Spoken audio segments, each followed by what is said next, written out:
folks, welcome back to the show. Hope you're doing well. So you probably saw, but old Donna Adelson's sentence hearing was yesterday, and it went about how you would expect. Donna went on a bitter, remorseless rant. The judge had to interrupt her multiple times. I don't know if I've ever seen that before. The judge interrupted her multiple times to ask her, what does this have to do with sentencing? One of the times the judge said, quote, Mrs. Adelson, you certainly can continue. However, the court can take into consideration the utter lack of remorse that you are displaying. Please proceed if you desire to do so. And then Donna sat there for a couple silent seconds, looking like an evil hag. And then she just launched right back into the bitter rant.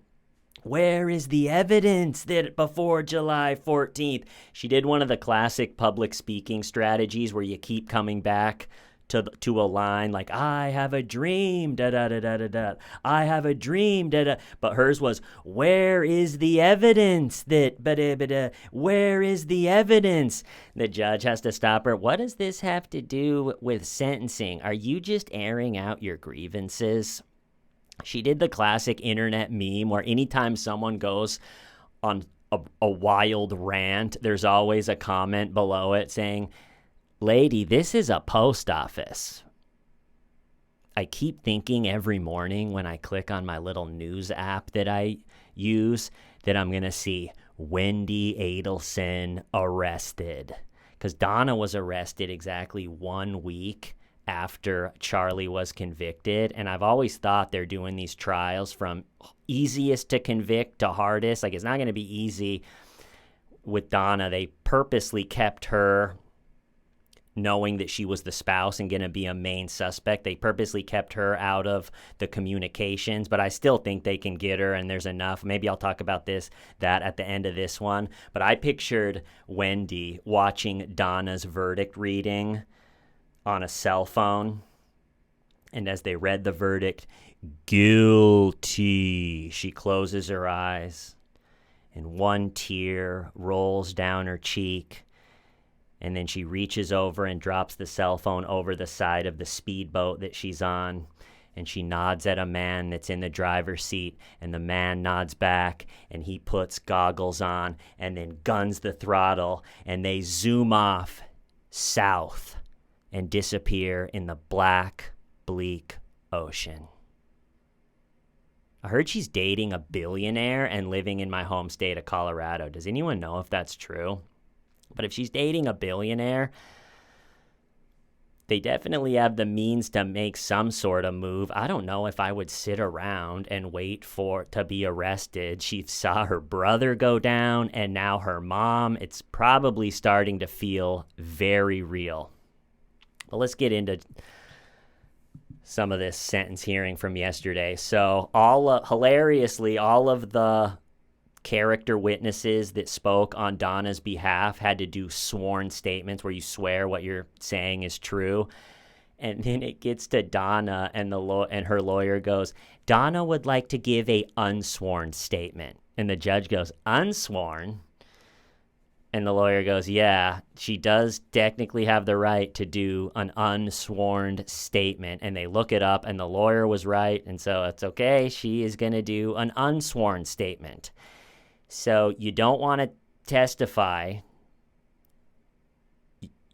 but you're going to wait until you've been convicted, and then you want to do an unsworn statement and air out all of your grievances then? It's not the best look, Donna. All right, so first we'll talk about Harvey. He spoke first. It's clear the Adelsons decided, you know what? She's going to get the same sentence whether we play the game and show remorse and try to be nice to the judge, or if we say what we want to say and use this platform to say how disgusted we are with the whole thing, how biased. Harvey took a shot at the biased judge, and that's when the judge interrupted him and said, what does this have anything to do with character? But they let him continue, said the judge was biased, said the jury was biased, said that Donna's an innocent woman and they're taking her life, and it was just their wedding anniversary, and he wasn't able to be with her, and they're taking his life. And it's clear that they thought the judge was very against Donna, and it's clear to me that Harvey wrote his speech to be at the judge saying, this is how we feel about how you did. And that was Harvey's little speech. And then Donna gets to give her unsworn statement. She starts out with a whole monologue about how Dan Markle was a good man, and his death is a loss to all of us in his family. Probably enough to make the Markell family puke in their mouth a little bit. Imagine Donna, listening to Donna talk about how great he was and how much they loved him and how big of a loss it is to our family. It's like, lady, please. And then she starts talking about the state can't make up their mind who the mastermind was. She says, in Catherine's trial, they said she was the mastermind. In my son's trial, they said he was the mastermind. And now the biased state is saying I'm the mastermind. And she says, quote, without one iota of actual evidence. Where is the evidence? That's another line she kept using. Where is the evidence? It's in the folder, Donna. We did the whole trial. Everybody saw it. Everybody heard it. Now it's organized in the folder. If you I'm sure you have it. That's where the evidence is, Donna.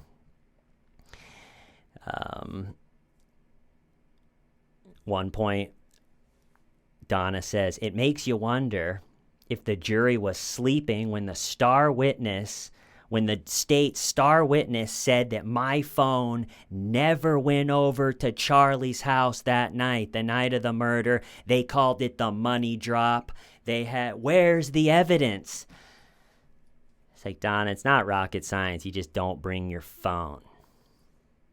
That's about it. I don't think that's the big, oh my God moment that she was hoping it would be. Where is the evidence?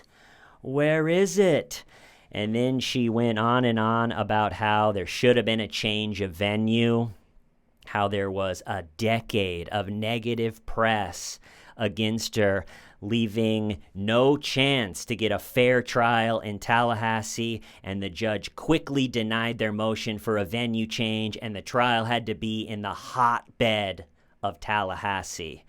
And then she talked about the biased jury and how one person had background knowledge about something, and she was saying, why was she allowed to be on my jury? And like I said, a couple times, the judge interrupts her and goes, what does this have anything to do with sentencing? The utter lack of remorse isn't going to help. This whole rant isn't really what the sentence remarks are for. You can continue, but I'm the one that's going to decide your fate, and I'm not happy about this. And he goes, this is a raising of grievances. What does this have to do with sentencing? And she just plows forward, and she ends with, I'm an innocent woman. And there was a real just cringe part at the end. She was like, Danny was a brilliant legal mind and scholar, and he would have been embarrassed to have his name associated with this total lack of justice. And then at the very end, she goes, I swear on my life I was not involved. I swear. It's like, you just requested to do an unsworn statement. Now you're swearing over and over again on your life that you had nothing to do with it. I swear on my life. I always thought people that said, I swear on my life, it's like, well, that in a way is nothing, and you're probably lying. And part of me thinks, looking at Donna sitting there, going on her bitter rant, that maybe in a way she started over the years to believe that she actually had nothing to do with it. Yeah, maybe I knew about it, but it was the hitman and other people planned it. And I think maybe that is because truly looking at the situation for what it was, where this thing's buzzing now. What's going on? Hello? Truly looking at the situation in reality, it might just be too much for her, because when her kids years ago, when it was either Charlie or Wendy or both of them, came to her and said, Mom, I think what we should do is have Charlie's ex-girlfriend, her baby daddy, they can pull this off. We should kill Dan, and then we'll be home free. It really is the mom's job in that situation to say, absolutely not. Are you guys crazy? I totally get what you're coming from, but we're not doing that. We will either definitely get caught, or if we don't get caught, we'll spend every waking moment worried that we're going to get caught. It'll ruin all of our lives. It was Donna's job to be the mom, to be the parent, and say, there's no way we're doing that. What we're going to do is we're going to stop being petty. We're going to stop threatening to convert his kids to Christianity and dressing them up as the Hitler Youth. We're going to stop all of that. We're going to start being as civil as possible. We don't have to like him. We don't have to be friends with him. We can actually even hate him, but we're going to be mature about this, and we're going to go through the divorce process and see how it plays out. If we totally change our behavior and don't be petty and act like we're doing, maybe it will end up all right. And if it doesn't end up all right, it'll be better than all going to jail for this murder plan. And she didn't do it. And I would guess the reality of you totally let your family down and ruined your family as much as you possibly can might be too much to grasp for old Donna. Think of how do you square with that, saying I should have been there for my family. My kids came to me with a crazy idea, a bad idea. They're mad. Their emotions are high. I needed to be the mom in that moment and say, this is totally insane. We're all going to go to jail forever. How is that better than not an ideal custody situation? We can't do it. Trust me, as the mom, as the person that's been around longer, this is a terrible idea.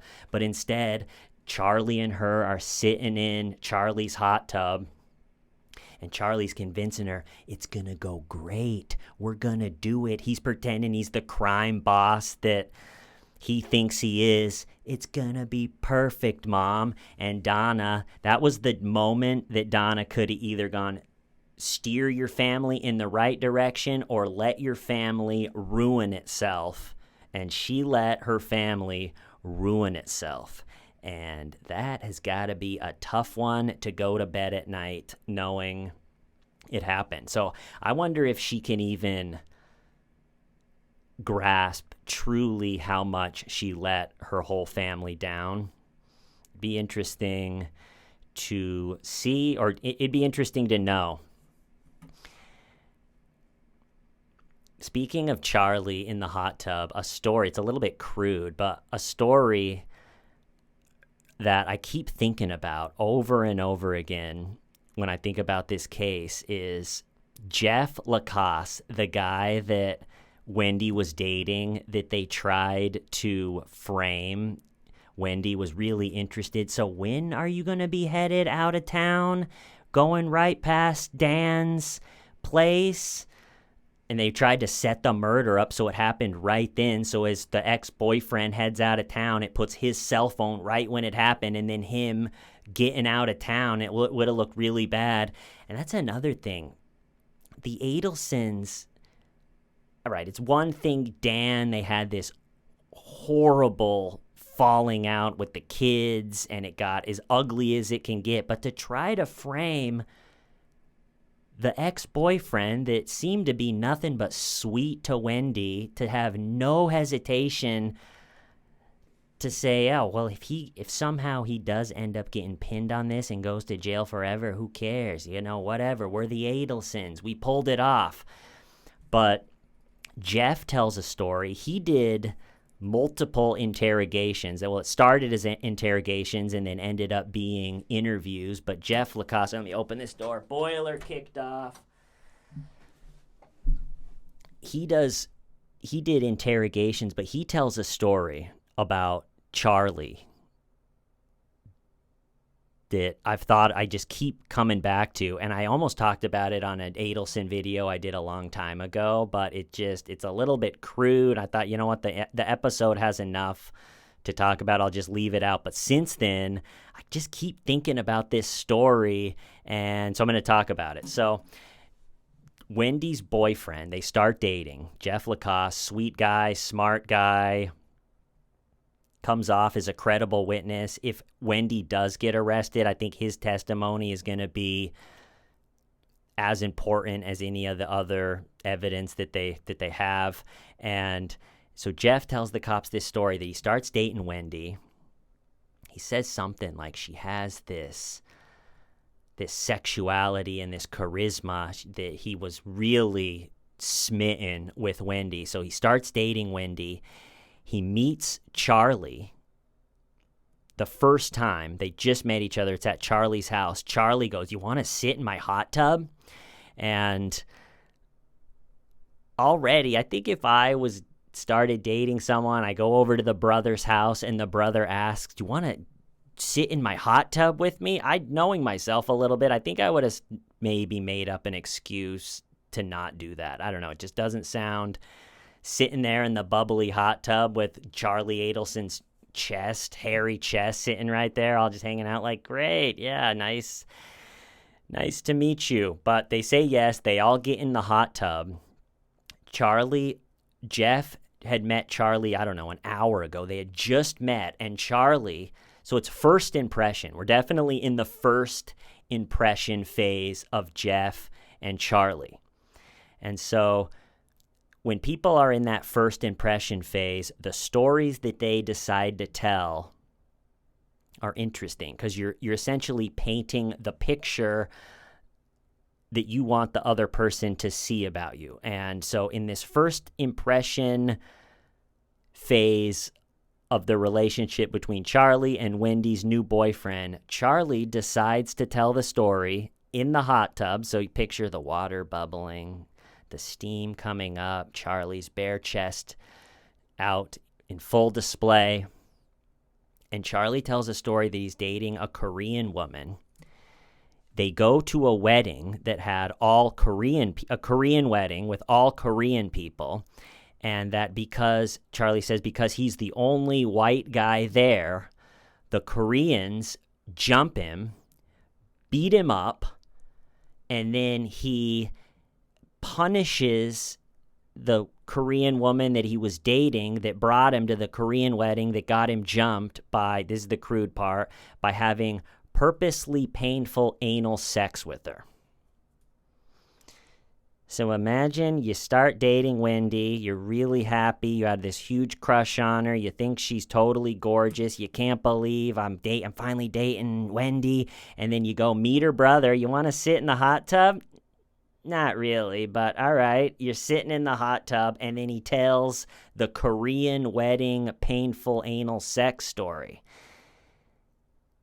That's a hell of a first impression. And also, I get the feeling it's one of those stories where as you're hearing someone tell it, you're thinking in your head, this didn't happen.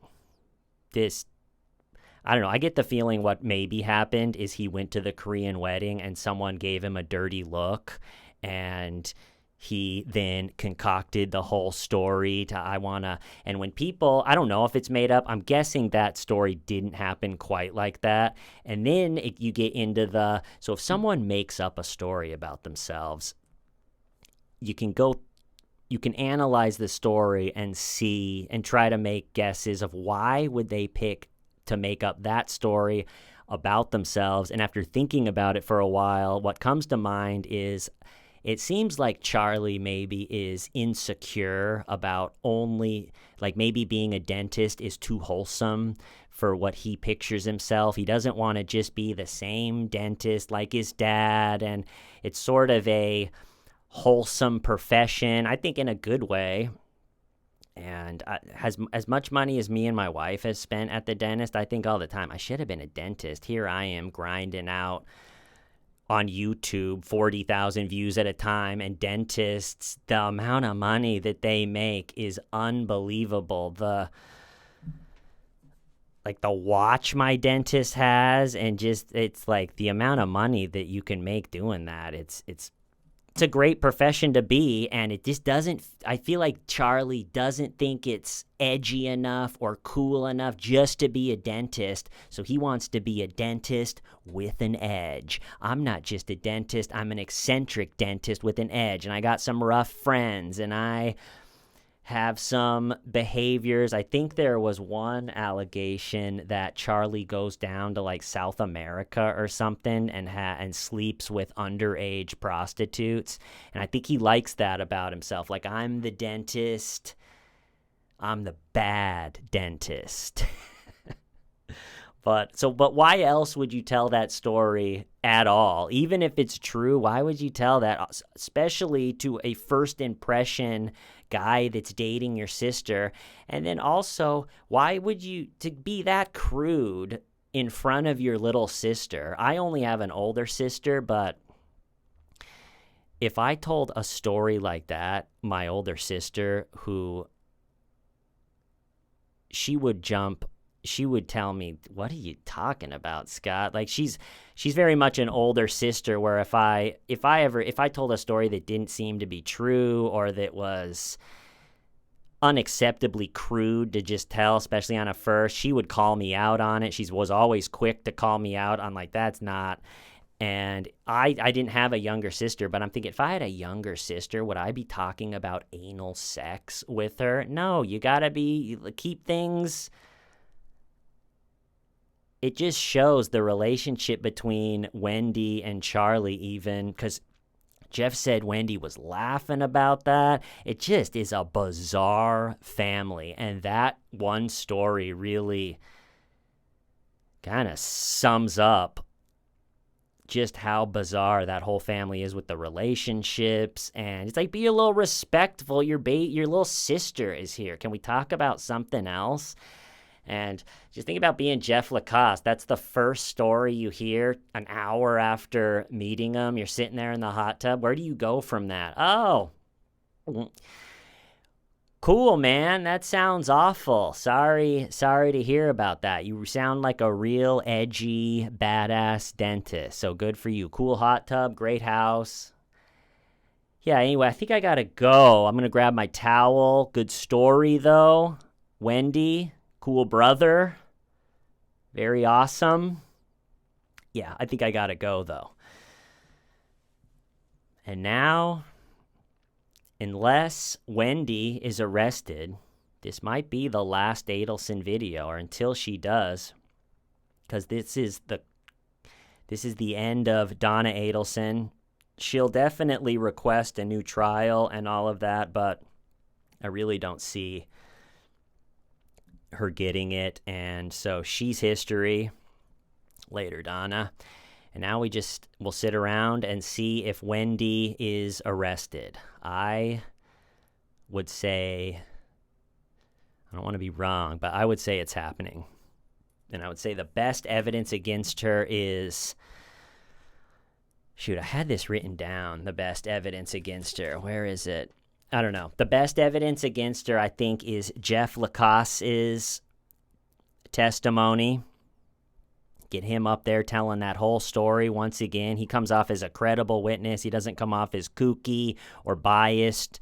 Smart guy. And so you definitely have Jeff Lacasse testify, and you have the hired hitman testify, because there's something with the schedule where the first time they drove down to kill Dan, it didn't happen, and then they were trying to plan the next one, and then maybe, can't remember, like the day moved or something, and they asked the hired hitman, so who switched up that schedule? And they said Wendy. And also Catherine. So you got to have him testify. You got to have Catherine.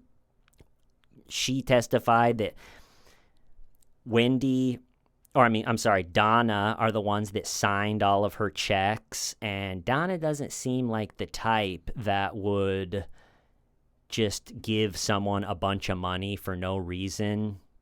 Charlie could have easily signed those checks. And there's the story where Donna washed the money.